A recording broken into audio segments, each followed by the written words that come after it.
Assalamualaikum warahmatullahi wabarakatuh.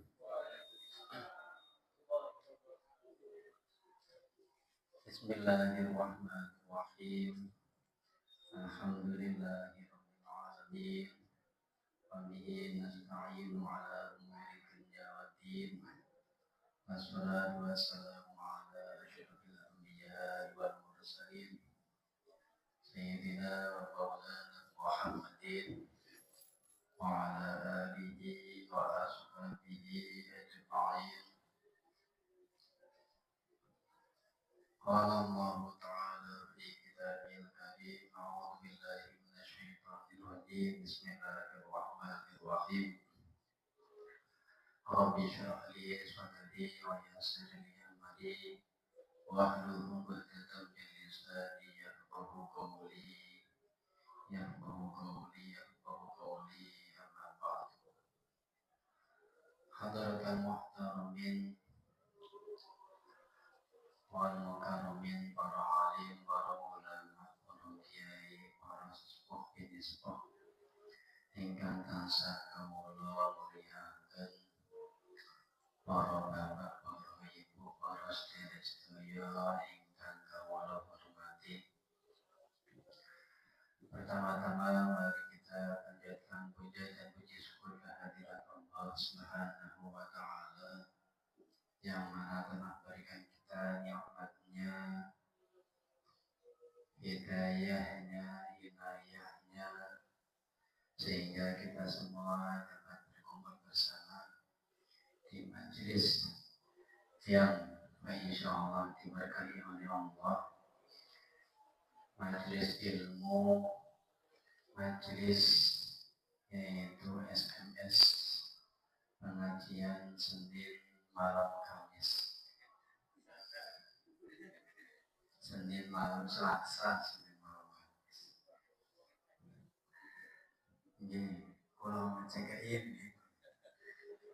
ternyata dulu ngantuk. Senin malam Selasa. Salawat dan salam mari kita panjatkan kehadiran baginda Nabi Agung Nabi Muhammad Sallallahu Alaihi Wasallam. Semoga kita termasuk umatnya Nabi Muhammad yang mendapatkan syafaatnya besok di hari akhir, besok di hari kiamat. Amin amin ya rabbal alamin. Para bapak, para sedherek kawula, para sedherek sedaya ingkang kawula hormati. Alhamdulillah kita masih diberikan nikmat oleh Allah yang salah satunya nikmat yang begitu besarnya, yaitu adalah nikmat kemerdekaan Republik Indonesia. Nikmat kemerdekaan ini tidaklah tiba-tiba ada atau hadiah, melainkan nikmat kemerdekaan ini adalah hasil daripada jerih payah para pahlawan Republik Indonesia, baik itu yang tidak tercantum dalam daftar walaupun tidak tercantum dalam daftar, tapi mereka termasuk para pahlawan-pahlawan kita. Kita termasuk, alhamdulillah, masih diberikan kesehatan, masih diberikan kenikmatan, masih bisa merasakan kemerdekaan Republik Indonesia, yang mana ketika kita merasakan kemerdekaan itu, sehingga kita harus, apa yang harus kita lakukan, salah satunya adalah dengan bersyukur kepada Allah. Alhamdulillah. lillah. Dawuhi Ali atau Ali bin Abi Thalib bahwasanya hakikat dalam mengisi kemerdekaan adalah dengan beribadah, dengan ngaji. La hurriyata illa bid-din. Tidaklah merdeka kecuali yaitu dengan agama. Agama di sini yaitu bisa digunakan untuk beribadah. Artinya adalah orang yang bisa beribadah berarti itu adalah orang yang sudah merdeka. Beribadah bagaimana? Beribadah dengan baik, dengan tenang, tanpa adanya penjajah atau larangan-larangan yang melarang kita beribadah. Sehingga kalau umpamanya di Indonesia, kalau tidak ada larangan atau yang melarang kita beribadah, maka kita termasuk adalah orang yang merdeka. Merdeka itu bukan hanya lepas daripada penjajah, lepas daripada para orang-orang yang ingin menjajah, tapi yang paling penting adalah ketika kita bisa melakukan ibadah tanpa adanya gangguan, tanpa adanya larangan yang melarang kita untuk beribadah. Dawai Ali atau itu. Jadi katanya Ali, dikuali Ali, Sayyidina Ali bin Abi Thalib adalah la hurriyata illa bid-din. Artinya adalah bukanlah suatu kemerdekaan kalau tidak bisa beribadah dengan bebas, dengan baik. Alhamdulillah di Indonesia ini kita termasuk sudah merdeka. Kenapa? Karena kita bisa beribadah dengan sebebas-bebasnya. Beribadah yang baik itu yang ketika kita bisa mencari ilmu, kumpul sedikit termasuk ibadah. Ibadah yang baik juga termasuk adalah yaitu akan baca Al-Quran. Kalau di luar negeri itu kalau orangnya mereka beribadah, mereka kadang ada rasa takut. Rasa takutnya kenapa? Bukan hanya bom jatuh. Di Palestina itu kalau ada orang beribadah itu mereka itu khawatir, was-was. Was-wasnya kenapa? Was-wasnya barangkali dibom sama Israel. Dan di Indonesia alhamdulillah aman-aman saja. Kita beribadah tidak khawatir, tidak khawatir, tidak takut, ada rasa takut dan tidak ada rasa apa kita akan ditembak atau dibom juga ada. Itu termasuk kita itu merasakan kemerdekaan. La hurriyata illa bid-din wa la dina illa bil-jamaah. Dan hakikat daripada agama atau beribadah ketika beribadah dengan baik adalah dengan adanya kumpul-kumpul dengan jamaah ini berarti adalah yokoya dengan 150 ini kumpul di dalam masjid. Makanya orang kumpul itu kalau umpamanya ada perkumpulan di Indonesia umpamanya kumpul-kumpul termasuk daripada hakikat daripada agama. Karena agama itu barang. Wala jama'ata illa bil imarah, dan tidak ada perkumpulan tanpa adanya kecuali tanpa adanya pengurus panitia, oleh pemerintah. Jadi orang pemerintah itu tidak dikatakan perkumpulan, tidak ada orang kumpulan tapi orang panitia. Kayak pengajian ini kan orang moderator, ada pemimpin acara dan sebagainya. Wala imarata illa bid'ah, dan tidak ada perkumpulan itu, tidak ada panitia itu kecuali dengan taat kepada Allah. Wala ta'ata illa bil ilmi wala ilma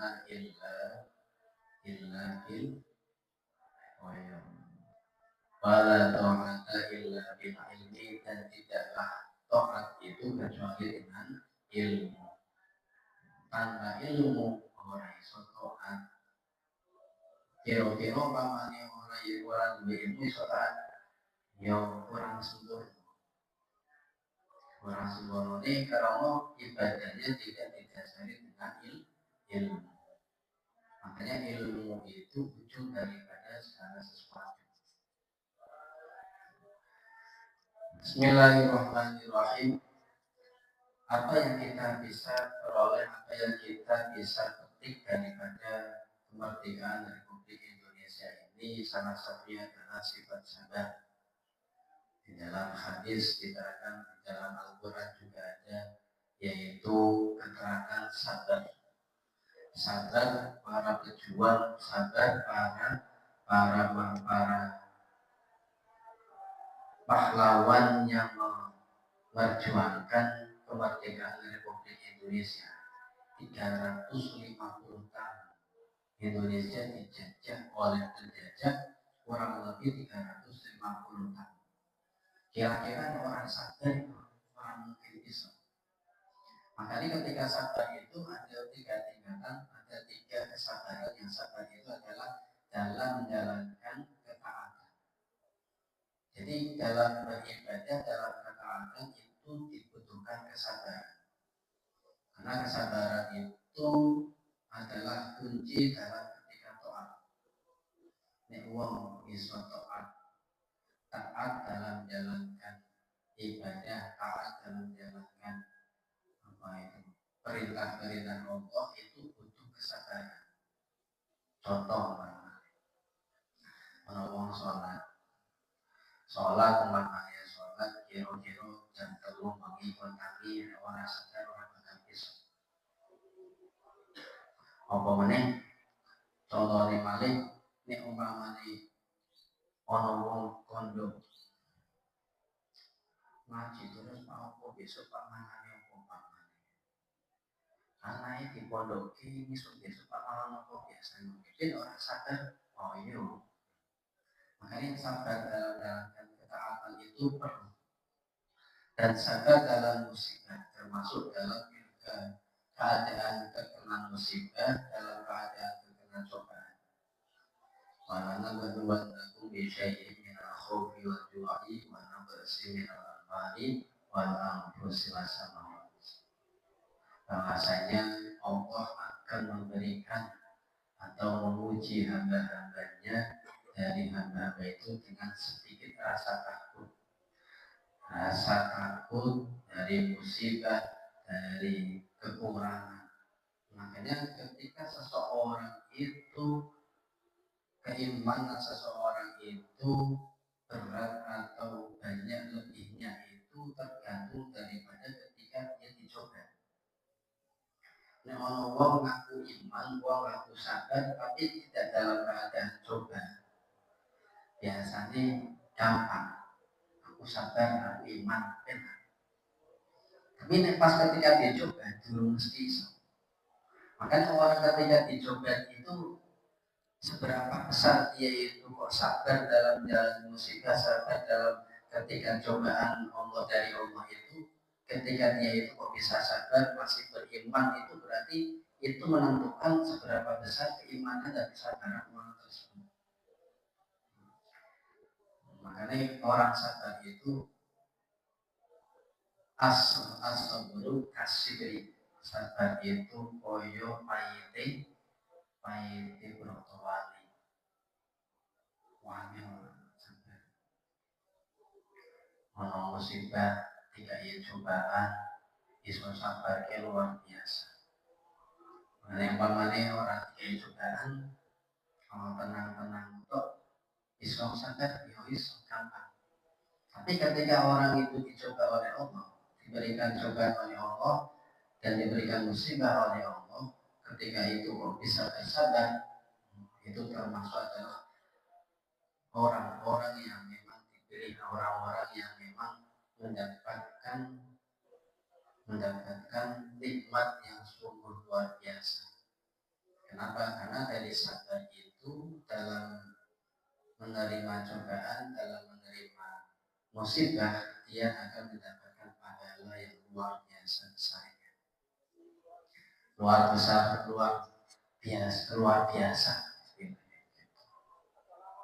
Karena orang siswa sabar itu yo ngumpuli liyan nih. Kalau wong sing sabar iki kaya wingi umpamane kena musibah di NTT.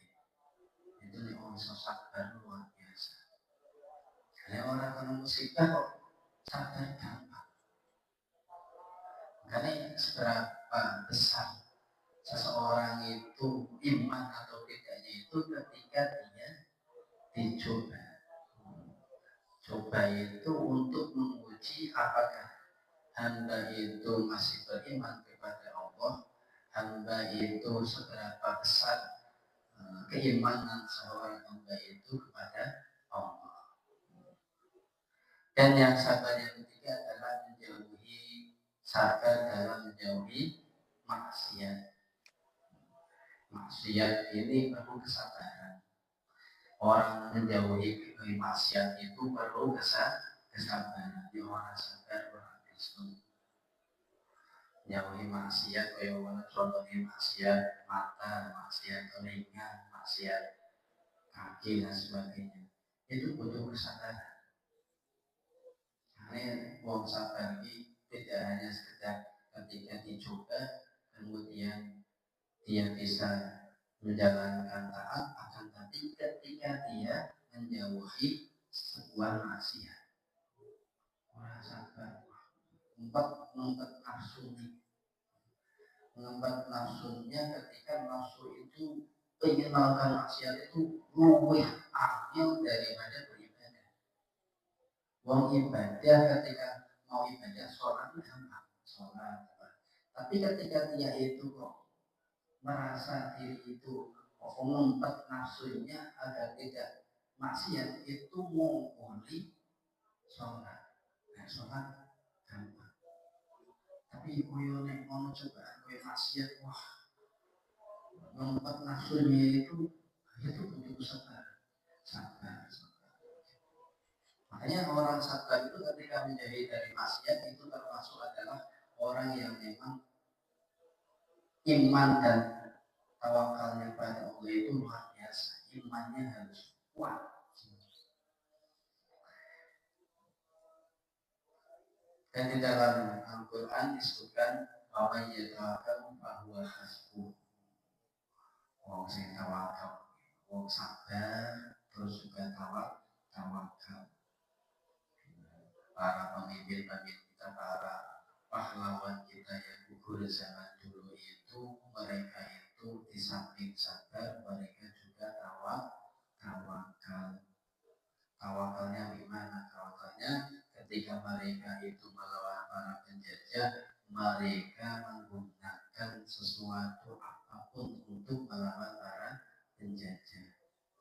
Dan tawakal dan sabar ini dua-dua ini harus bersanding. Di samping kita itu harus sabar, juga harus tawakal.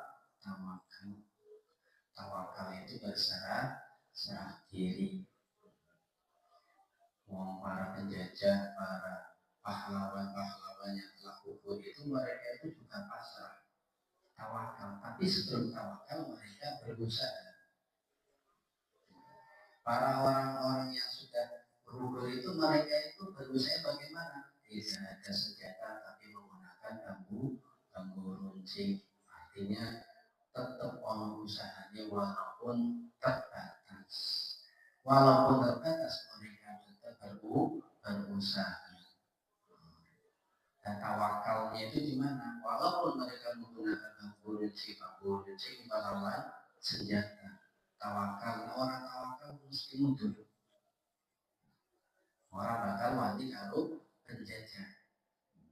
Makanya disebutkan bahwasanya ketebalan iman yakin, ketebalan keimanan seseorang itu atau ketebalan keyakinan seseorang itu kelihatannya pas ketika dia itu mendapatkan ujian, mendapatkan gangguan. Gangguannya yang mana contohnya contohnya koyo penjajah. Makanya proklamasi atau kemerdekaan Republik Indonesia ini didapat bukan karena hadiah, bukan karena ujuk-ujuk tiba-tiba ada, melainkan dari payah atau keringat atau bahkan dari darah dari orang-orang yang telah gugur, para pejuang kita. Masya Allah, ketika kita bayangkan para pejuang kita, mereka melawan penjajah, bagaimana rasanya disiksa dan bagaimana mereka itu melawan penjajah tidak bisa menggunakan semua seperti yang mereka lakukan. Makanya namanya penjajah itu umpamanya orang penjajah, kita wajib melawan. Umpamanya takoi harta atau nyawa, kira-kira ditakoi harta atau nyawa, jawabin apa?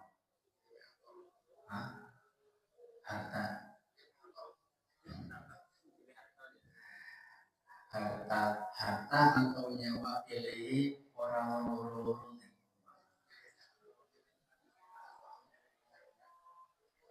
Harta atau nyawa atau makanya ketika umpamanya koyo zaman sekarang ini tidak ada penjajah, tapi kata Rasulullah SAW, penjajah itu pas ketika zaman dulu ada, yaitu adalah melawan orang-orang kafir, tapi ada salah satu atau perang yang perang itu melebihi melawan orang-orang kafir. Apa itu? Yaitu melawan hawa nafsu. Hawa nafsu manusia itu tidak kelihatan. Banyak koyo penjajah kan kelihatan. Umpamanya membunuh kelihatan, bisa dipaten, mati ya wis. Tapi ketika hawa nafsu tidak kelihatan, umpamanya dipateni ya ora iso priye carane. Ya carane kudune ya sabar. Makanya pas ketika Rasulullah ketika dulu zaman Rasulullah itu ketika beliau itu diserang oleh orang-orang kafir, beliau itu yaitu dengan sabar, dengan tawakal kepada Allah, berserah diri. Nah, zaman sekarang tidak ada penjajah, tapi tidak ada penjajah, mereka orang-orang kafir menyerangnya dengan yang lain, dalam bentuk yang lain. Contohnya dengan HP. HP itu luar biasa. Orang ketok tapi saja jajah. Orang ketok jajahin tapi ternyata dijajah. Ngomongnya zaman sekarang, para anak muda sekarang itu kalau namanya tidak nyekel HP ini rasanya kurang. Karena HP itu kalau sama saya ini kalau duit orang tua itu kalau masih kurang. Gelisah. Makanya penjajah zaman dulu sama zaman sekarang itu berbeda. Kalau dia zaman dulu melawan orang-orang kafir, melawan orang-orang penjajah, orang-orang yang ingin menguasai Indonesia, akan tapi zaman sekarang adalah mereka-mereka yang menggunakan hawa nafsu kita. Makanya penjajahan zaman sekarang yaitu adalah melawan hawa nafsu. Hawa nafsu manusia itu seperti singa. Umpamanya orang yang dikendalikan akan memakan tuannya. Memakan tuannya sendiri, artinya mereka ketika seseorang itu tidak bisa mengendalikan nafsu, maka dia akan termakan oleh hawa nafsunya sendiri. Nah, umpamanya bisa dikendalikan, koyo kucing sekanutan. Makanya hawa nafsu itu perlu koyo harus ditekan. Kalau dihilangkan nggak bisa hawa nafsu, karena hawa nafsu itu tidak kelihatan. Saiki iso hilang, belum mesti besok hilang mana, mesti orang terus. Makanya hawa nafsu itu ketika seseorang ilmunya itu kok bertambah, maka hawa nafsunya itu juga ikut bertambah. Setannya sing itu yo juga gede. Nah, setan sing itu istilahnya kaya wong Allah yang cobaane dicoba kaya keimanan sing biasa. Tapi ini sing mau gede mau kaya kiai ustaz kaya umpamane kaya pemimpin-pemimpin dicoba dengan lebih besar daripada orang biasa. Makanya kita ketika meneladani sifat-sifat para pendahulu, para pahlawan, yaitu adalah dengan cara yaitu yang pertama adalah sabar, kemudian yakin dan tawakal, cinta tanah air, dan juga pantang menyerah. Di dalam Al-Quran la tayasu mero khillah, janganlah berputus asa.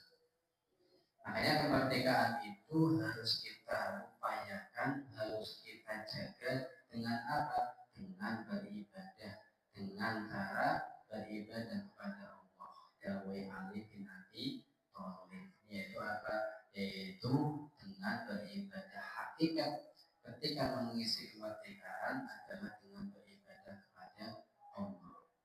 Bukan seperti sekarang, mama nih kemerdekaan Indonesia dengan joget-joget. Ampun dan mau kaya orkes itu bukan kemerdekaan. Itu adalah kebiasaan orang-orang kafir. Orang-orang Islam ketika mereka itu kok diberikan nikmat itu biasanya bersyukur. Bersyukurnya apa? Kaya selamatan, kaya tirakatan, kaya macam-macam sholawat, macam-macam yasin dan sebagainya. Nah, kalau atau daerah yang menggunakan kemerdekaan dengan mengisi kemerdekaan dengan senang-senang, koyo orkes, koyo roman, koyo pesta-pesta dan sebagainya, kadang sampai meninggalkan sholat. Itu bukan hakikat daripada kemerdekaan. Karena kemerdekaan yang hakiki adalah dengan cara mengisi dengan beribadah kepada Allah. Ibadah itu banyak, tidak hanya sekedar membaca, tidak hanya sekedar ngaji, akan tetapi beribadah ketika kita beribadah kepada Allah dan juga beribadah kepada manusia. Kepada Allah kita bisa beribadah dengan sholat, zikir, sholawat dan sebagainya. Nah, ini kemerdekaan ini pas menangi bulan Maulid, luar biasa ini. Nikmatnya luar biasa, kemerdekaan Republik Indonesia di bulan Maulid, bulan yang dimuliakan oleh Allah, bulan yang mana baginda Nabi Agung kita Nabi Muhammad SAW dilahirkan di dunia.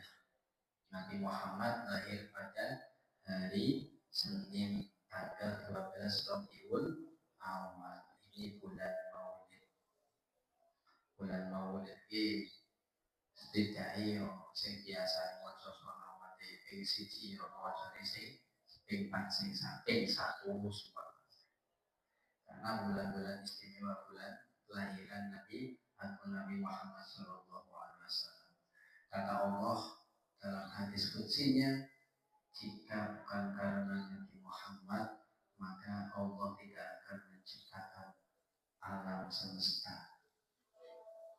Jadi kita ada bumi, ada langit dan sebagainya itu karena adanya Nabi Muhammad Sallallahu Alaihi Wasallam. Hadis qudsinya begitu. Makanya Allah memerintah sholat, tapi Allah tidak sholat. Tapi ketika Allah memerintah sholawat, Allah juga bersolawat. Inna Allaha wa malaikatahu yusholluna 'alan nabi.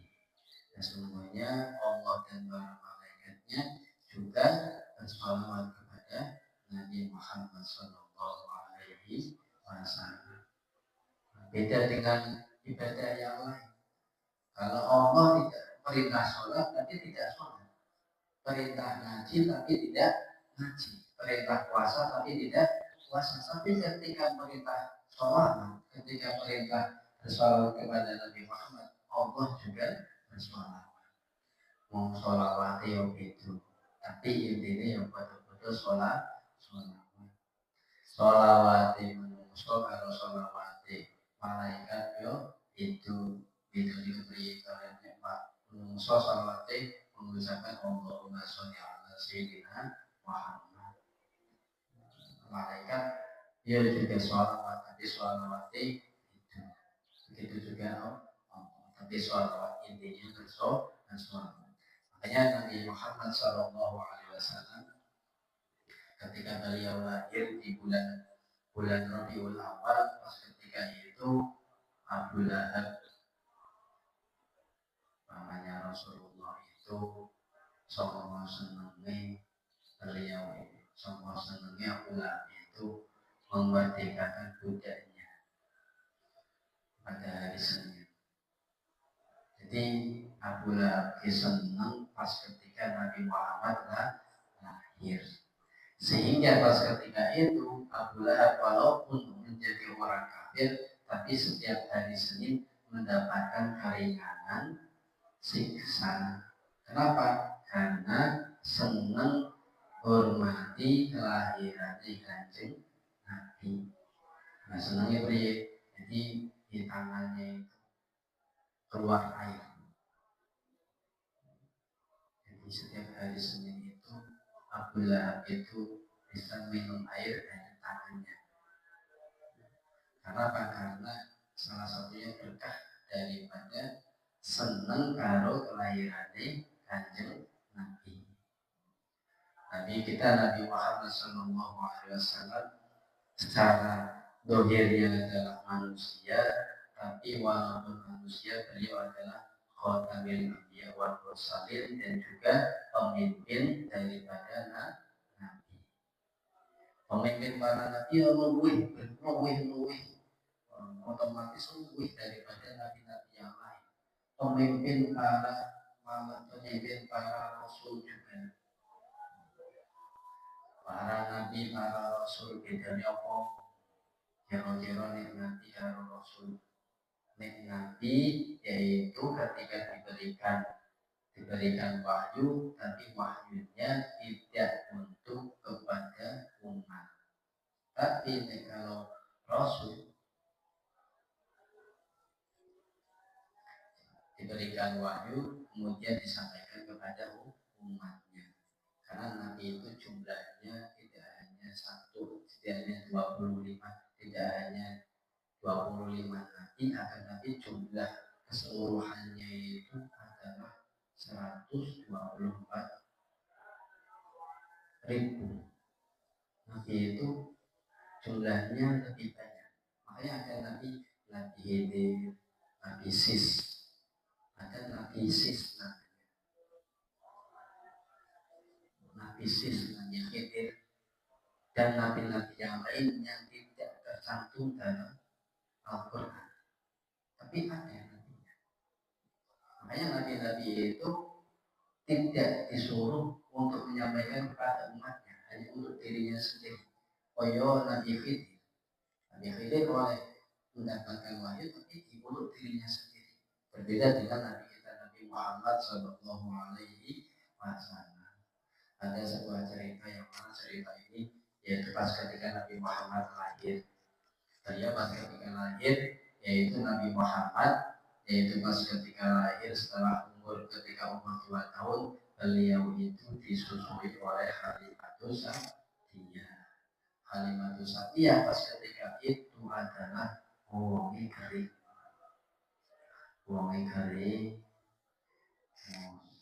paling larang.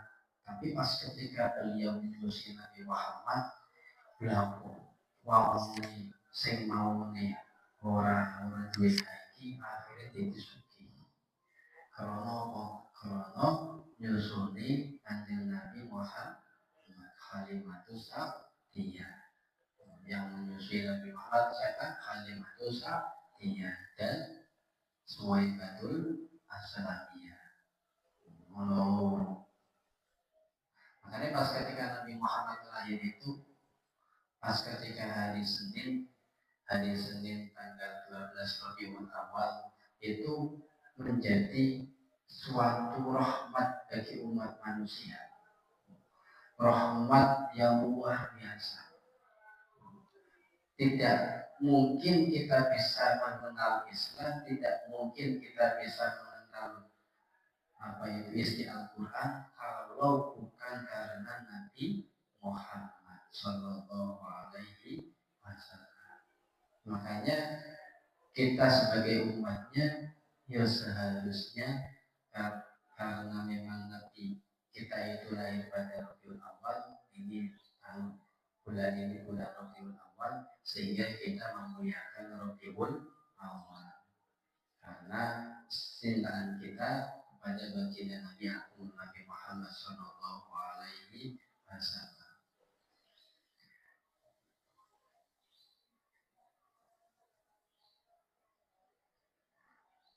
Demikian isi yang bisa saya sampaikan. Kurang lebihnya saya mohon maaf dan saya kembalikan lagi kepada moderator. Di acara ketiga yaitu uji tanya jawab. Monggo bapak-bapak yang ingin bertanya.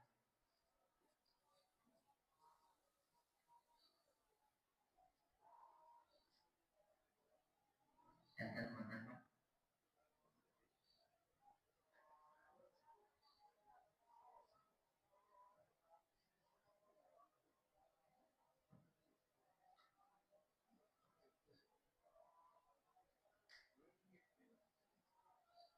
Tidak ada yang bertanya.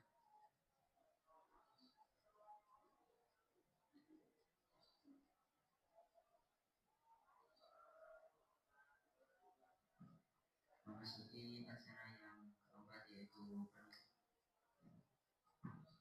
mari kita sebelum kita tutup acara pada malam hari ini, mari kita berdoa terlebih dahulu yang akan dipimpin oleh Ustaz Muhammad. Waktu dan doa kami persilakan.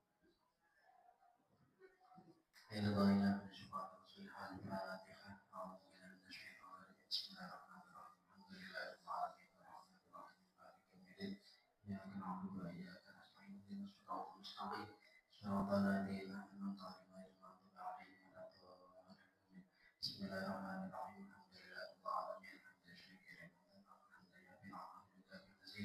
Ya Rabbana lakal hamdu kama yanbaghi li jalali wajhikal karim. Allahumma salli ala Muhammadin wa ala alihi wa sahbihi Allahumma ighfir lana dhunubana, Allahumma ighfir lana dhunubana, Allahumma ighfir lana dhunubana, ya sayyidina kullana wa walidina wa masyayikhina wa mu'allimina wa ridwan huquqina alaina min hadarina wa ma'ana wa li jami'il mu'minina wal mu'minat muslimin wa muslimat al-ahya'i minhum wal amwat. Allahumma inni nas'aluka al-'afwa wal 'afiyata fid din wad dunya wal akhirah. اللهم إنا نسألك الهدى والتقى والعفاف والغنى. اللهم إنا نسألك علما نافعا ورزقا واسعا حلالا طيبا باركا. اللهم انفعنا بما علمتنا وعلمنا ما ينفعنا وارزقنا علما ينفعنا. اللهم إنا نسألك رضاك والجنة ونعوذ بك من سخطك والنار. ربنا هب لنا من أزواجنا وذريتنا قرة أعين واجعلنا للمتقين إماما. ربنا آتنا في الدنيا حسنة وفي الآخرة حسنة وقنا عذاب النار. ربنا تقبل منا إنك أنت السميع العليم وتب علينا يا مولانا إنك أنت التواب الرحيم. وصلى الله على سيدنا محمد وعلى آله وصحبه وسلم. سبحان ربك رب العزة عما يصفون وسلام على المرسلين والحمد لله رب العالمين. Mari kita tutup acara pada malam hari ini dengan membaca hamdalah dan juga kafaratul majlis. Alhamdulillahirabbil alamin. Subhanakallahumma wa bihamdika asyhadu an la ilaha illa anta astaghfiruka wa atubu ilaik. Mungkin cukup sekian yang bisa kami sampaikan. Kurang lebihnya mohon maaf. Wassalamualaikum warahmatullahi wabarakatuh.